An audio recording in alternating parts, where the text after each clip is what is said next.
morning, everyone. Happy Monday to everybody. How are you, Jamar? I'm loving your mug. I just seen it. Hold Oh it yeah. up again. This has J on it. Oh, I love it. Feel it? Oh, I Yeah, don't. I don't have my mug today. yeah. I I love it. I usually have my mug. I just got my water, and I'm Okay. kind of all over the place right now. But it's a beautiful Monday. It's good to see you as always. You We too. almost sliding into 2026. Are you ready?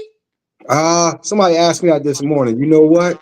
Whether or Yes. not I'm ready or not, it's coming. Ready or not, here it Here comes. it comes. Yeah, so we're gonna start our the podcast off today with a positive potato.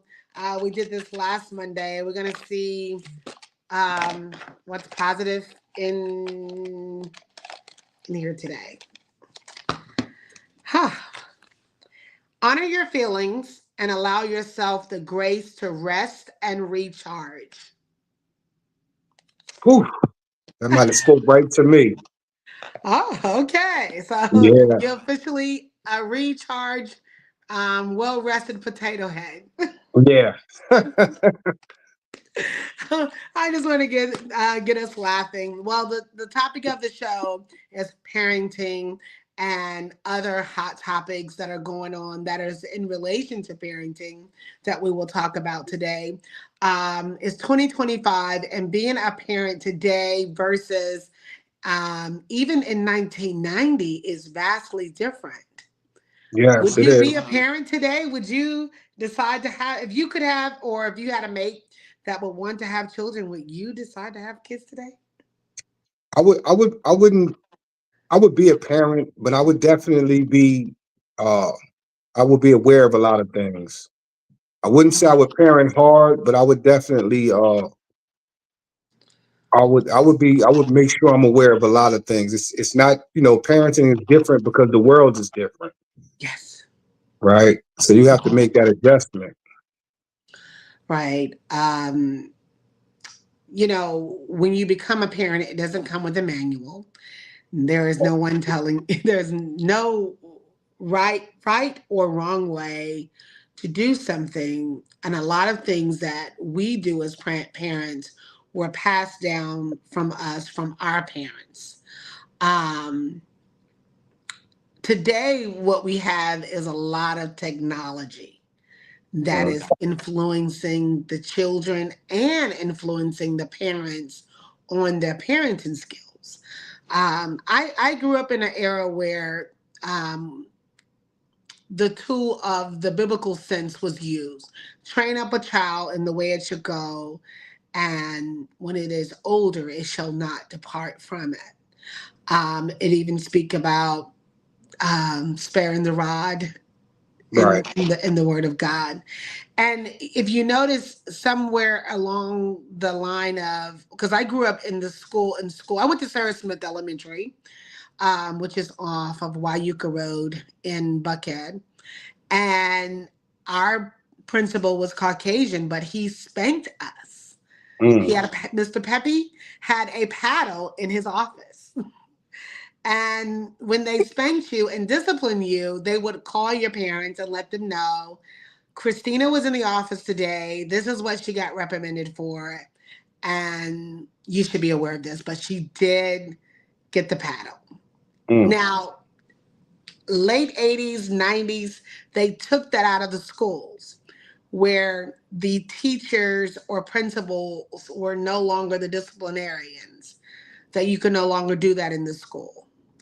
Um, So then it also went from after they took that out of the school, you couldn't do it in your home. You Mm. could no longer discipline your children in their home if you get caught whipping your children with a switch or some people use extension cords, some people Mhm. use shoes, whatever. But any type of showing authoritarian nature to the children was prohibited. And now it is 2025.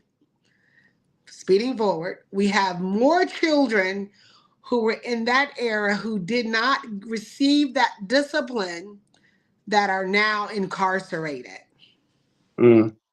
Well, I don't remember the paddle. I was, I was up north, so I don't. That wasn't really a thing.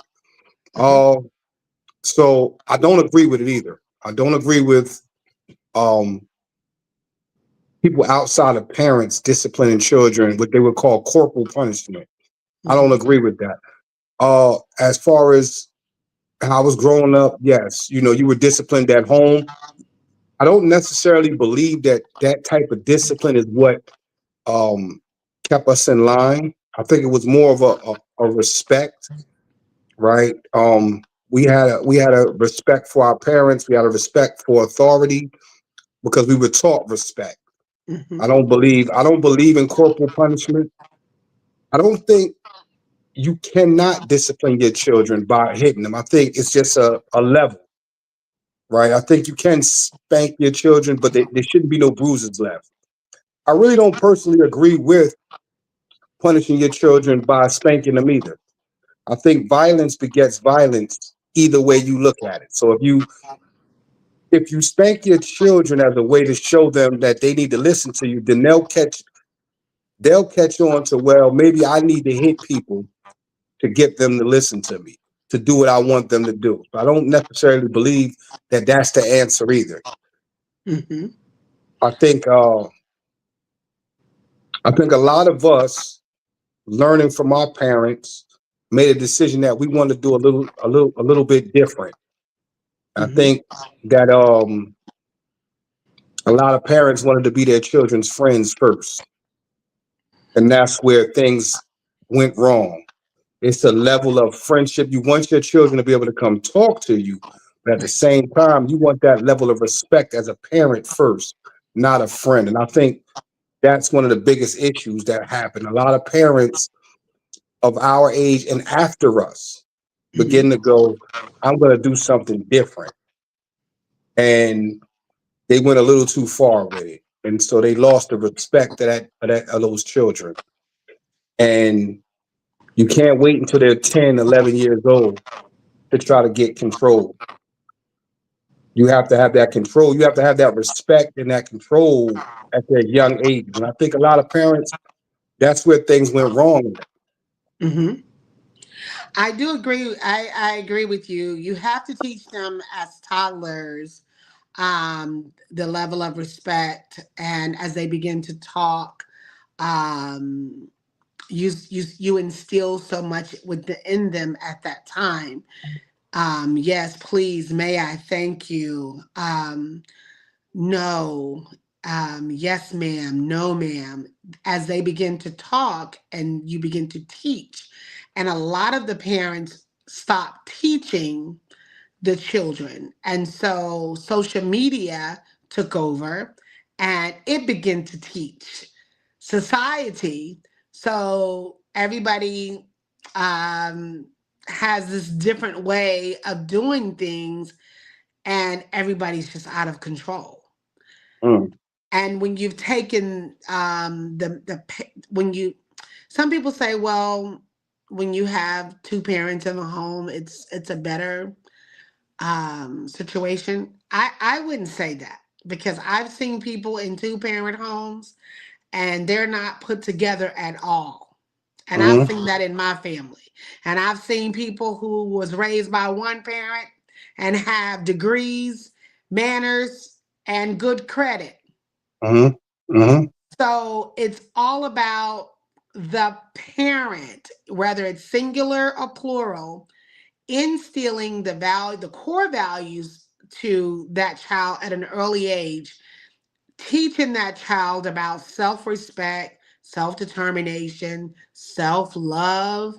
And when they get older, people can't break that or take that from them. Even mm, when they get in relationships, you may meet somebody who's narcissistic or who hasn't had correct parenting. I wouldn't say correct parenting, but good parenting. And say someone good end up with someone who hasn't had a good parent. And that other person talks down to that other person. if that person remembers the core values of their parenting, that other person cannot break them because they already have the foundation. You can't break a good foundation. Right. Yeah, I agree. I agree totally. Yeah, so teaching them the value of it, right? If you teach somebody the value of respect, you're gonna get further in life with Mm-hmm. respect than being disrespectful. Mm-hmm. Manners open up doors for you, right? Agree with that. Self discipline helps you get through trials and tribulations, right? Mm-hmm. A lot of people can't save money because they lack self discipline. So yeah, you have to teach these things at a young age, and I think that's just that's where things. And also, like you said, social media. So when you asked me about being a parent these days, I would be one of them. Like I would not allow my child to have a cell phone at a very young age. I don't see a need for it. What would be the Um, age that you feel would be appropriate for your child to have a phone? it would probably be going into their teenage years, maybe young adolescent, maybe between 12 and 13. Right. I agree. I don't see a reason why a child needs a cell phone. There's a lot of other ways to. I remember I got a lot of books when I was a kid, right? A lot of books. Um, the internet is not a place for children. Uh-huh. So, as far as a child having a phone in school, if we made it through school without a phone, why can't the children these days make it through school without a phone? It doesn't matter. Some parents would say, "Well, I want my child to be, things happen in school. I want them to be able to get in contact with me." Let me explain something. If a school goes on lockdown, active shooter, it ain't nothing you can do. Your child calling you on the phone saying, "Mom, Dad, there's an active shooter." What you gonna do? You gonna run up to the school? The police ain't gonna let you in. You gonna stand out there. So, what other reason would a child need a cell phone in school? It's no reason. A lot of parents these days break to the will of society. Mm-hmm. They want their children to have what everybody else has. No, it's no reason for a child to have a $200 pair of sneakers and they're getting D's and F. Oh yeah. What type of message are you sending? When I my as when my children were younger, I did not provide those type of clothing. When they got in high school, I provided a more name brand clothing, but not even name brand shoes.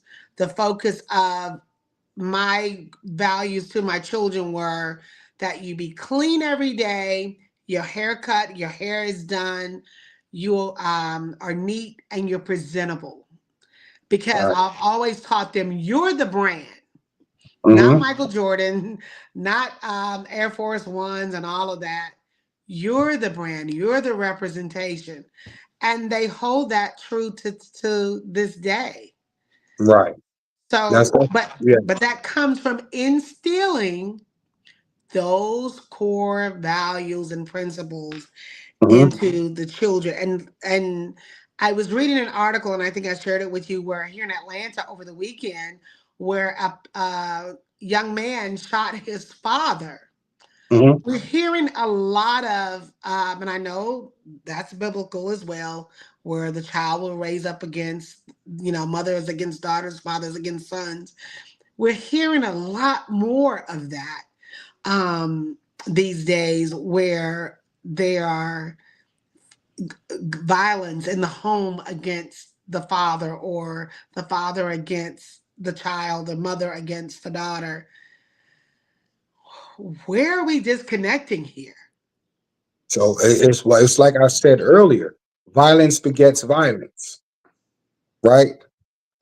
If you're whooping your child, okay, you call it discipline. You don't know what that child is calling it. That child could be calling it, he hates me, he's abusing me, right? Because you have outside influences. It's not like when we were growing up where there was not a lot of outside influence in the home. Mm-hmm. So if you're beating on your child and you beating them into their teenage years, and they on the internet, Mhm. and they're starting to feel like you abused me. That's not love. What are they going to do eventually? Remember, you taught them violence. You're the first teacher they had. Right. You taught them, if you don't listen to me, I'm gonna hit you. So they grow to learn that, and Mhm. eventually you're gonna get situations where they're gonna hit you back. They're gonna become violent towards you. You didn't teach them.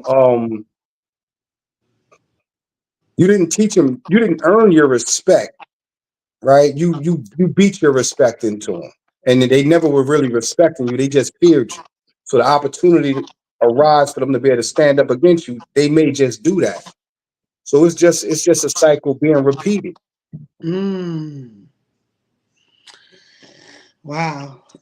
That I never thought of it like that. I've listened to my brothers, they're older than I, and they have spoken about the spankings that my mother and my dad gave them when they were younger. And I hear my brother, like, when he's talking about these spankings, he still cries and he's like 63. And I'm like, what Mm. kind of whipping was that? Hmm. That you are still crying about it. Yeah. So, and that's what the younger generation they're bringing to the table. A lot of us we laugh about it. We laugh and say, I remember when my mom or my dad they would use a shoe or a switch. The younger generation is telling us you were being abused. You were being abused. We were raised different, right? Some of us, we love our parents so much, we'll never admit that, Right. right? We'll never admit at the end of the day you was being abused. And it's because of the respect we have for our parents. Hmm. Our parents weren't perfect. We know that. We respected them. We knew that we honored what they did. We knew about my mom was a single parent mother, so I knew how hard my mother worked, and so I'll never be one of those people that uh talk down on my mother now, or look for my mother to give me an apology. Nah, it's all good, but at the same time, I'm also willing to admit, yeah, some of those things that's abuse. Even something as small as make sure you take that chicken out before I get off of work. Now the younger generation would say, "Why didn't you do it?" They right. But Stoney, they're right. Why are they right? They live there. They're eating But the chicken for free. She may have right, forgotten. she didn't forget. You know that. I'm telling you to take it out because I'm the parent, because I can. That's why I'm telling you to do it, and that's why they're right. So we won't never want to admit that, but they right. You're only telling me to do this because you're right.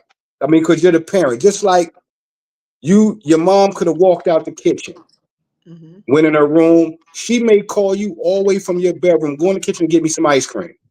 You just left out the kitchen. She's only doing it because she can. That's wrong. No. So the children need to learn how to follow instructions, right?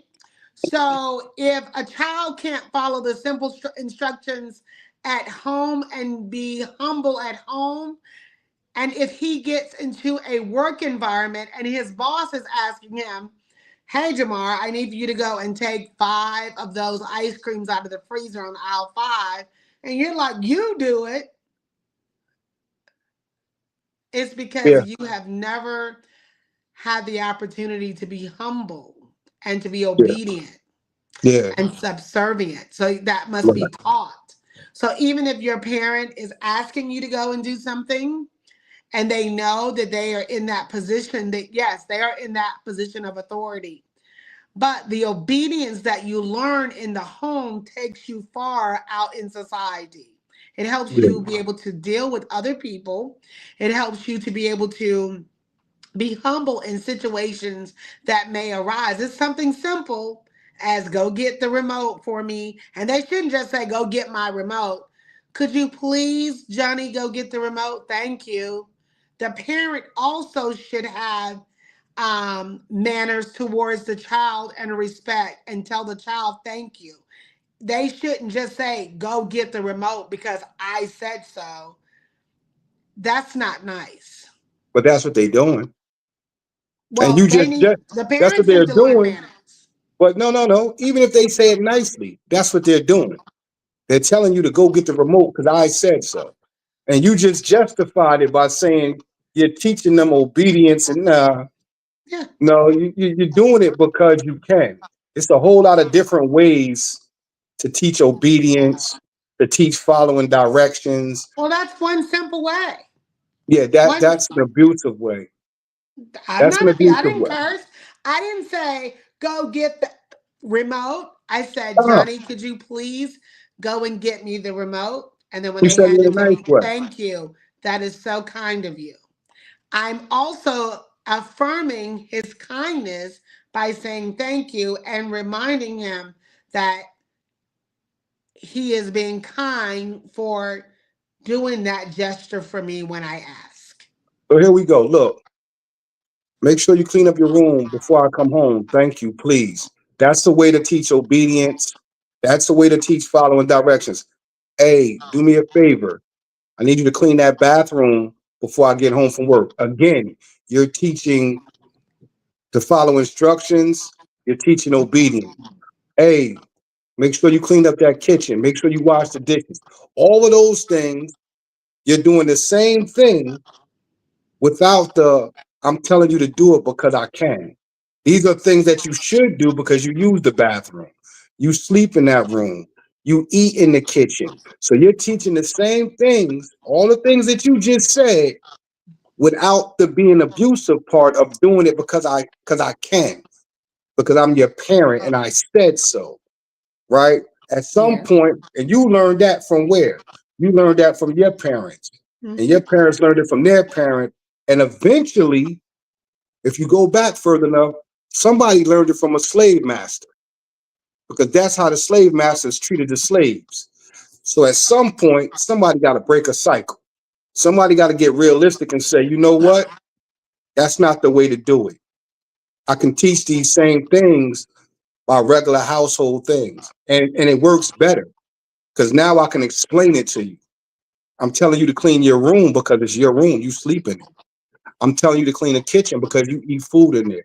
Right? You could explain that, but when I tell you, hey, hey, and I say it nicely, hey, go get that remote for me, please. I can't explain that. And you sitting right there. You doing that because you can. I can see it's a valid point. So, Well, I mean that's a valid point. So when I listen to you say that you were raised by your mom and that you love your mother, how has that been in your dating life in comparison to dating women? Have you found that you married a woman like your mother in a way? uh, similar, right? Okay. Similar because responsible, right? Independent, Hmm. um, she's loving, caring, right? Hmm. Because a lot of times when people say men look for someone like their mother, for me that would equate to loving and caring. You love me. You know what I Hmm. mean? Like that part of it, and then other little things like independent, uh, strong, right? Also have a little and have that kickback. I don't like a passive woman, right? I don't need a woman that's just going, hey, go do that. Do this. Yo, you need to do it like I need that pushback. Like what? That don't make sense. Right. So yeah, in a sense, but being raised by a mother, I learned to respect women, right? Hmm. Because I was raised by a mother. There were a lot of other women around me that I seen that was strong. They were raising families. Hmm. So all of those things come into account to how I treat women, Hmm. which for a long time, that's why I never had a problem being with a woman who already had children. I Hmm. understood that. You know what I mean? So yeah, it definitely played a major part of how I view women, my respect for women, my admiration for women. And so, but that goes back to what I heard you say is that you love your mother. Hmm. So, and this is going into where I'm driving into when we see people deviate and marry people that do not have the qualities like their parents or not anything like their parents in any way, whether it's color, characterization. Um, I feel that that child has a resentment towards the parent, and that is why they have chosen to go another route. Could I be wrong? You may have I think you have a valid point. I think a resentment is a very good word. I think you have a valid point that a lot of times they do have resentments toward the mother, the father, Hmm. uh, and it can look like it can look like the parent did what they needed to do to get that child where they needed to get them. Hmm. But that child, because of unresolved resentments, you didn't sit down and have that conversation with them. A lot of times, we don't sit down with our children and listen to hear. We listen to respond, Hmm. or so you don't have that conversation with them, and they hold those resentments. And a lot of Well, that comes from how we were raised. I agree with you. The other day I did a post on my page because I do a besides podcasts and I write articles on my page. And one that got everybody in a frenzy was because I said that Venus, who just recently married an Italian gentleman that is 8 years her junior, that looks nothing like Richard. Neither does Serena's husband look Mhm. nothing like Richard. Um, I felt that there was some type of resentment both of these young ladies had against their father. And no one can tell me that they don't. Now, Dr. Umar is coming out and saying something um, slightly to what I said. I meant to ask you for the charger upstairs. Thank you. Is saying something slightly to what I have said previously that there is a disconnect here Mhm. because this man has instilled in you. We've watched you grow. We've watched the world call you different things about yourself because you have a masculine look or we all, I don't know if you've seen the movie, but you've seen how they treated him and the girls watched on the sideline of their father being beat up by the black men. See, no, everybody's missing that point. So in their mind, black men aren't the best because of where they grew up, what they seen happen to their dad. Thank you. In front of them on the court. Um, so now they're married to another group of men. Do these men have the same core values that their father had? Possibly no, because they're Mhm. from a different culture. So you're running away from what was instilled in you, what was given to you, because you are resentful of your parents, the way they look.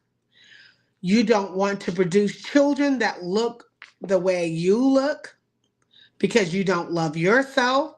So the self love wasn't taught. Maybe it was taught, but the world, maybe it was taught. But we talked about the core principles. If you give those children that core principle, then they don't deviate no matter what social media say, no matter what the world say. I get attacked all the time, and I it's funny to me because but I know who I am as a person. And I know at the end of the day, it's not my body that will be judged. It is my character and the things that I do that will be judged. Mhm. But I love my father, and my father didn't raise me.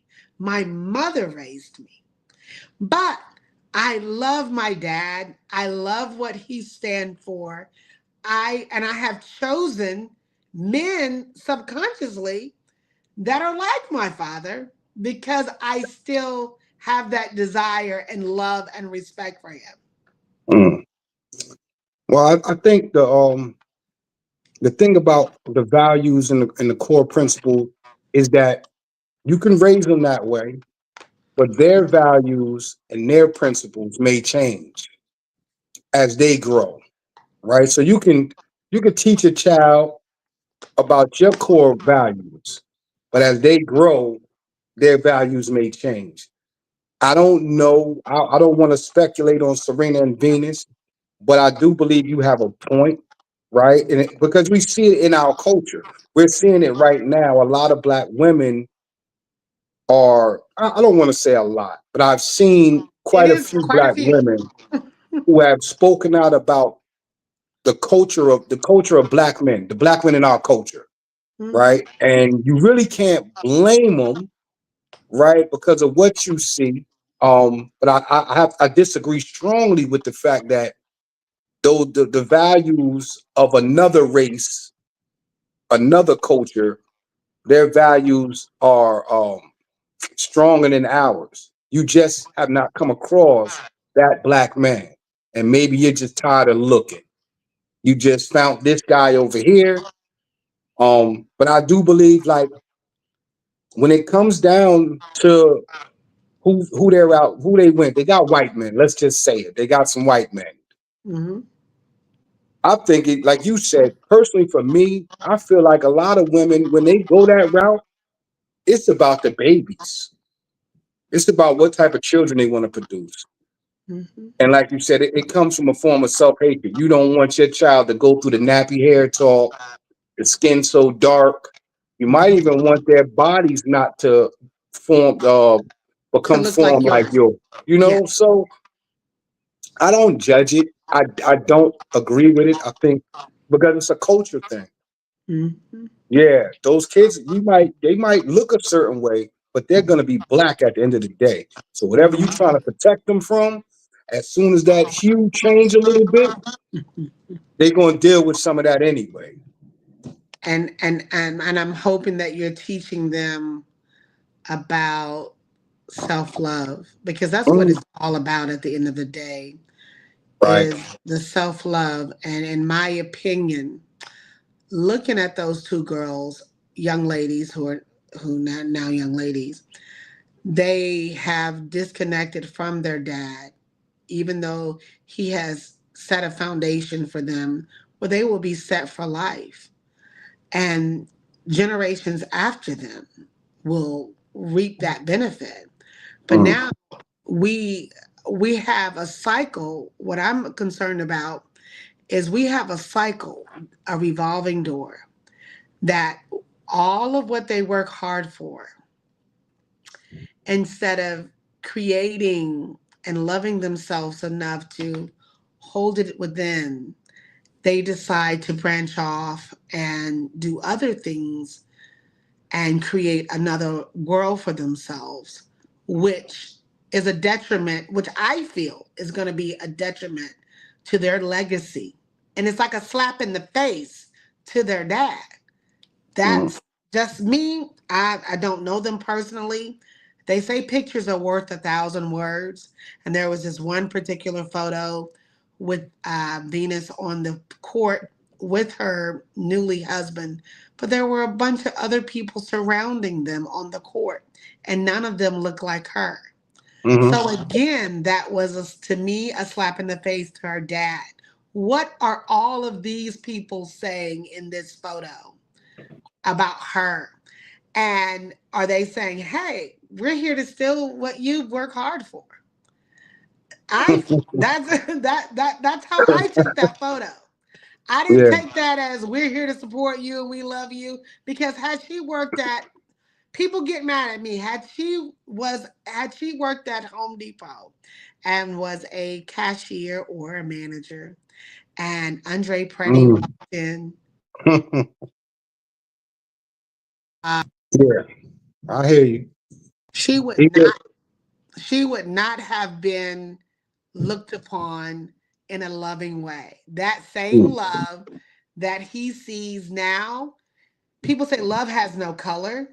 Yes, it does. mm, It's the color green. So he wouldn't have looked at her the same way. The desire wouldn't have been this. He's worth $1.5 million. She's worth $95 million with endorsements of $10 million a year just on endorsement to add to that. So again, he's nothing like her dad. hmm. Yeah, I agree. You just made a very good point. If she was working in Home Depot, he would walk right past her. But Hmm. because she's Venus Williams, she's a catch. Not only because of her money, but because of her name, Her because of name. her brand. So Yes. absolutely, we see it all the time on both sides, Hmm. right? A lot of athletes, black men, as soon as they get that check, they got a white woman on their shoulder, and we know why she's there. We know that these white women prey on these young men as soon as they hit college, When just to just believe like what they're going to be. just like Eddie Murphy, his first wife looked nothing like Lillian, his Right. mother. Second wife doesn't look nothing like her at all. So if you listen to his documentary, he clearly is disconnected. He talked more about his father than her. Mhm. There is a disconnect. Yeah. But So a lot of nobody's, huh? go ahead, go ahead. No, nobody's, but everybody's missing that part of how we disconnect from the parent and choose the partner that we end up with because we still have some underlying issue from their parenting. It does. I believe that's a factor. I also believe sometimes people want to disconnect from the culture. They Yes. just don't want to connect to the black culture in America, Right. and they choose to uh, stretch out and let them know, look, I'm not one of them. I'm not like them. I'm different. And that's what Serena has done. She's dyed her hair blonde, making sure she keeps her weight at a certain level. Um, Venus has also made some facial alterations to take away that real African American sculpture that she has. Um, I don't understand why you don't look at yourself in the mirror and say, I love what the universe has given me. Well, that's because that's not what we were taught. If we're being realistic, we're not taught that. We're taught our skin means our darkness is an evil, right? We're Hmm. taught that our facial features are ugly. Hmm. We were taught that the beauty standard was the white woman, right? Rarely did you ever see when they used to talk about handsome, you would see a white man, right? So, that's what we're taught. It's up to us, like you were saying earlier, it's up to us to teach us to love us. It's up to Hmm. us to teach our children to love themselves and let our children know you're the beauty standard. You're Hmm. the handsome ones. Black is beautiful. Black And kid. sometimes that's hard to do when you are a tennis star. You are the best player in the world. And the people still call you ugly. The people still find a way to humiliate you in the press. It takes a very strong person to be able to achieve all of that and then look in a magazine or look on social media and go, why are they saying this about me? It takes a strong person not to break from that and say, maybe I am ugly. Maybe if I do this, make this alteration, it takes a strong person. And we don't know if their father Richard instilled that in them because it seems like he focused them on one thing, winning. Right. So that could be the resentment right there. You didn't teach us to love ourselves. You just taught us to beat them. Right. Now we done beat everybody and we still don't have the respect that you told us we would have if we beat them. Yeah, I could see that. I definitely, it's a lot of people are not looking at it the way I see it. They said, "Oh, just leave them alone.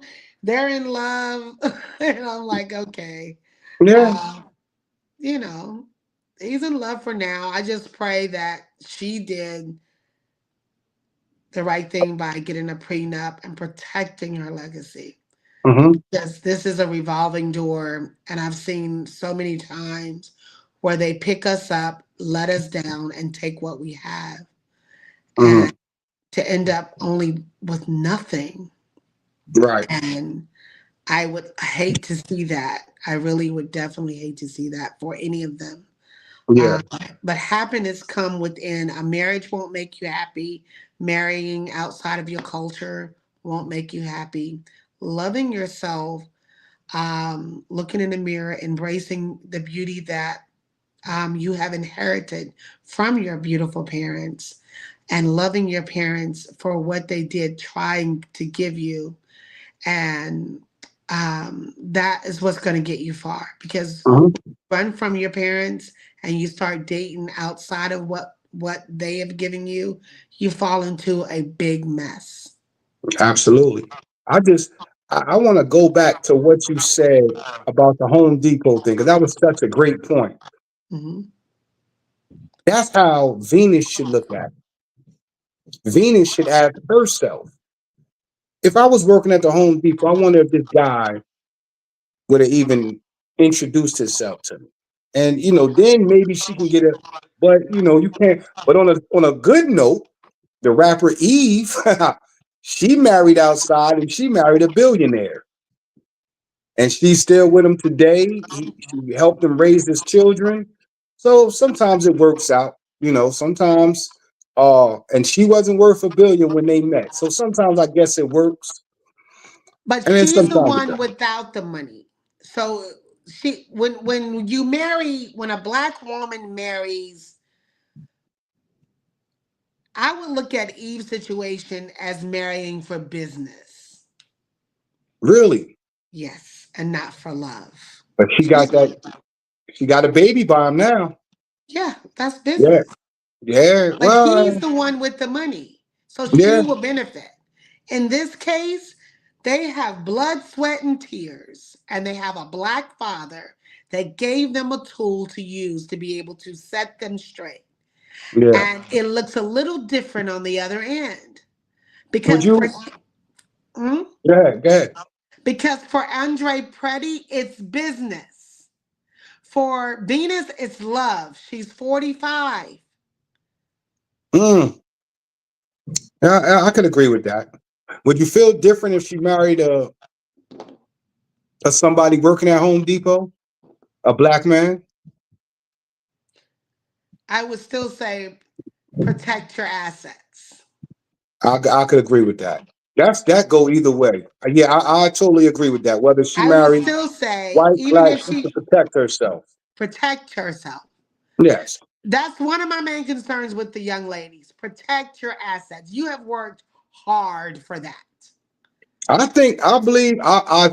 believe Venus and Serena are both intelligent women, and I Yes. and I and I'm almost willing to bet that they have protected their assets. If they didn't take nothing from their father, I believe they took that. Right. That I So don't if think you anybody's going to come along and take from them what they earned. right now there may Yeah. be some clause in that prenup. I'm gonna go looking to see if I can find any information about it because I'm gonna talk about that soon. Um and to answer your question, would I be feel differently if she married a black man that worked at Home Depot and she's still worth $95 million? I would be like, what is his motive? Because, but still, Really? yeah, yeah. What is your motive? You're not in her, nowhere near her um salary bracket. Um, what is it that you're bringing to the table to Whoa, to the table.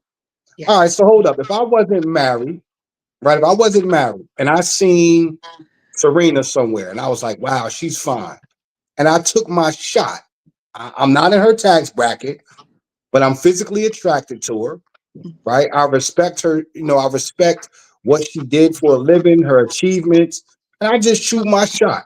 Hey, how you doing? My name is Jamar, and she give it back. There's no motive there. Now, what me bringing to the table?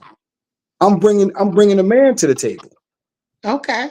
What else is it for me to bring to the table other than a man? So you would be the man bringing yourself to the table, but do you have anything to give to her besides your man? Absolutely. I have love, respect. I have a job, right? Listen, And would it's you not, want to do a prenup? That huh? would be the I thing. wouldn't care. If I liked her, I wouldn't if I really was in love with her, I wouldn't care about a prenup. Okay. It wouldn't matter, So then right? that would be my answer. The answer to your question would be if she had married someone that was in a different tax bracket and that was a black man, and if he was willing to do a prenup, I wouldn't see anything wrong with it. And I guess at the end of the day, I guess my whole issue is, are they protecting their money? I'm so concerned about them protecting their legacy that I So know it's, if the roles were reversed, yeah. if the roles were reversed, and a woman is coming into the marriage, and a woman is coming in, should the man ask her to sign a prenup to protect his money? Yes.